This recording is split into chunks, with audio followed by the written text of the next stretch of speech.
My name is Sherry Balfiore. I'm from the Detroit area. We were having a very difficult time connecting with the buyers. We have almost 70 agents in our office at this point. And when I started with Favorite Agent, we had about 45. So we're talking about a 2-month period of time. We have 150 transactions. Some are pending. Now some are getting ready to close. And that's 150 transactions out of the productivity because of Favorite Agent. I know it's been a long time since I've been so busy I didn't know what I was doing.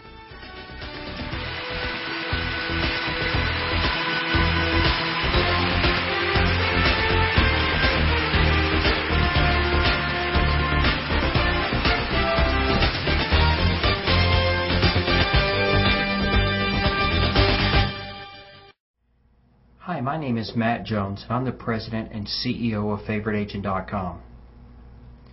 Several years ago, I began sharing my listing presentation with agents across the world. For those of you who don't know, I developed a listing presentation that allowed me to list over 100 individual homes in a single year, all at an 8% commission in a market that typically listed for 6% or less. I later went on to write a book entitled The Ultimate Listing Presentation that showed other agents a step-by-step process how they could list at a premium as well. But while I love selling my books, I also believe in giving back. So I also released it in ebook format and as a seminar by email, both for free.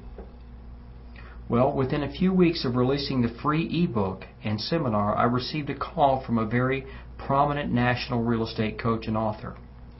First, she was very complimentary of my listing approach and told me it was the best she'd ever heard in her 20-plus years in the business. I was very flattered, having only been in the business 3 short years at the time. Then she went on to tell me that she thought it was a bad idea to give it away for free.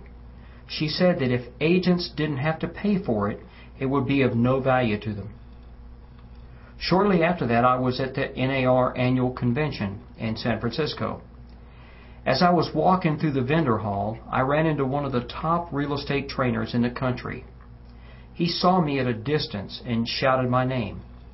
I walked up to his huge booth and began talking to him. I was stunned at first that he recognized me. I was and am a nobody in the industry.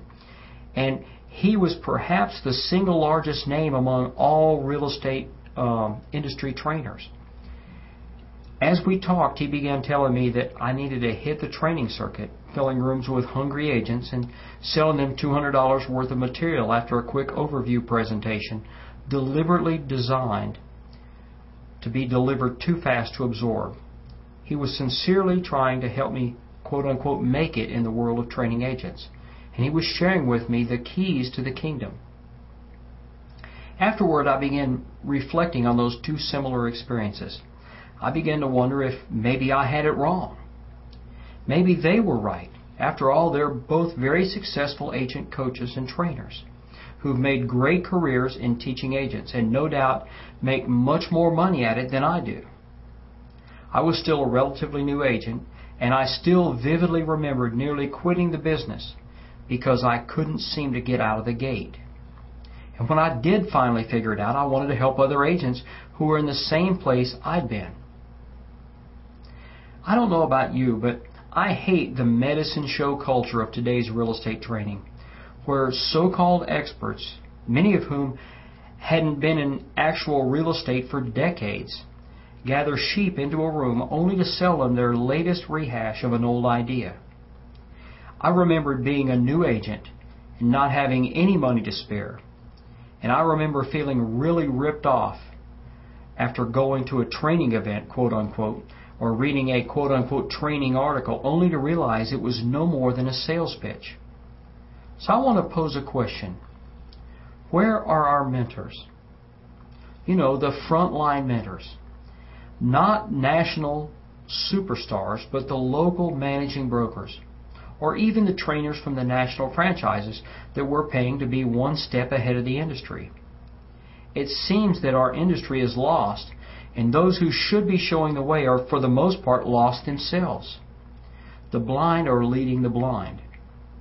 Those who should know the way have either fallen asleep and don't have a clue, or worse, or just marking time and simply allowing the national training industry to fill the void?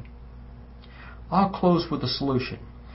My mama always said that I should never point out a problem unless I was willing to offer a solution. What if we simply gave back? Many of us have been very fortunate in this industry. What if we each helped another agent or two to become successful? We could find the time, and we could do it. And I think we should do it. It wouldn't be a huge investment, and the result would be a much better industry and the satisfaction of knowing that we did the right thing. Come on, let's try it. Let's see if we can't make a difference in this industry we love.